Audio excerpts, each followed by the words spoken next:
shit's in the safe. Got me a spot out the way. Nigga just tryna be safe. Let's get to the sports talk. Game as the Rockets picked up their third loss in their last four. Tracy's phone is trying to chime in. Everyone wants in on this discussion. I mentioned Mike D'Antoni talking after the game. Let's take a listen to that. Well, you know, a veteran team that's just kind of put together, and you know, yeah, you're right. I was trying to spin it some way, but I couldn't do it. I couldn't do it with a straight face. No, it's concerning, but what I'm saying, to me, the focus is not on getting it right. The focus is more looking at the back of the jersey instead of the front of it. And we just need to get over it, and we will. They'll get back. And, again, every ship, gets rocked sometime. We are getting rocked right now. All right, Richard. So he says, we'll be fine. You losing faith in the Rockets? You're still good. You know, I'm glad you asked me that question, Rachel. I never had faith in the Rockets. I never had faith. I legitimately never had faith. The entire American Southwest. Yes. My thing about about the Rockets is, like, we've seen Russell Westbrook with Paul George and Kevin Durant, and now he's back with James Harden. We've seen James Harden with Chris Paul, and we've seen a group of things, and ultimately they've always fallen short. There's always been a lack of defense. There's been some a little too much one-on-one in the postseason. They've fallen short too many times for me to be like, oh yeah, I believe in the Rockets. I know it's because of that style of play. Like, ISO basketball is not going to get it done. Yeah, Westbrook spread the basketball around, but James Harden should do also. Because one-on-one basketball is not going to win you a championship. Rotating a lot will help you. Everyone get touches. And you can win a championship. But I feel like Houston don't have enough to go to a championship. That's my opinion. I believe they don't. They have Harden and Westbrook. They can potentially help them get it done, but I feel like they don't have enough pieces around them to be able to go deep in the playoffs. Then especially how they start to play is, that one-on-one is not going to get it done and help you be successful. Make the postseason. I think they can make it to the second round. But do I believe that they play the type of basketball and play the type of defense that's a championship caliber? No. And they haven't in the last few years. Even though the Chris Paul injury was one game away, they still were playing a style of brand and a basketball that wasn't conducive with high-level winning.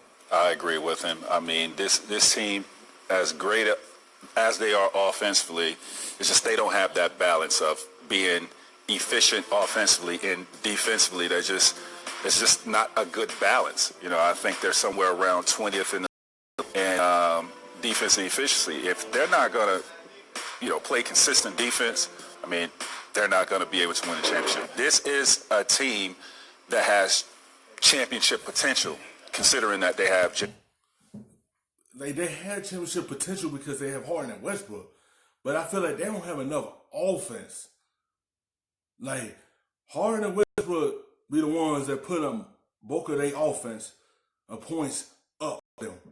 Yeah, you got other players around there give them a few little baskets that help out with the scoring, but I feel like the most of the scoring comes from their top two players. And then defense-wise, they don't play that good on defense. They don't play that good on there. Like, you just see Portland just come down the court and scoring layups. It's just like, you got to have defense as well. And you watch that game, Portland was just getting ease.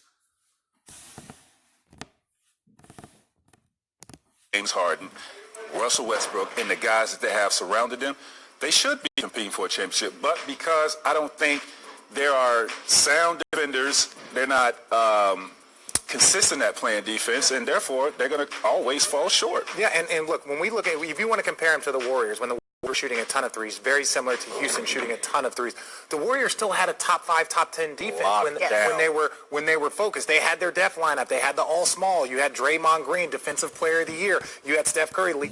They have to understand, like, offense good, but you need the defense to slow down people's offense, stop the overscoring baskets, so you could be able to get the basketball back and dominate the game. When you don't play consistent defense, you tend to lose these games like this because your defense is not consistent enough to go deep in the playoffs.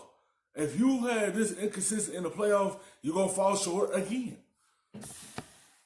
In the league in steals, even though he wasn't a good defender, he was contributing something on the defensive end. So this team, and then you also have to start looking at personalities, right? Are there personality clashes here? Why is it that certain things couldn't work in different places? Well, I think Harden and Russ seem to be getting along better than we saw at the end of Harden and Chris Paul. But to me, if I was James Harden, I would not have agitated for the Chris Paul-Russell Westbrook trade. I don't think that basketball style-wise, maybe Russ is your boy, but that basketball style-wise, I think Chris was a better fit for him. I'm also kind of done with the hamstring away. I think you lose the we were a hamstring away, one game away thing when in this past year, you had the chance of a Kevin Durant-less Warriors decisive game. Steph Curry didn't score a point in the first half, and you couldn't close that deal? I'm done with the hamstring away. I hate telling nice people bad things, but I'm sorry, Rocket fans. This is as good as it's going to get. Thanks for watching ESPN on YouTube. For highlights and... Put a little bit of the rub, nigga, I gotta be safe.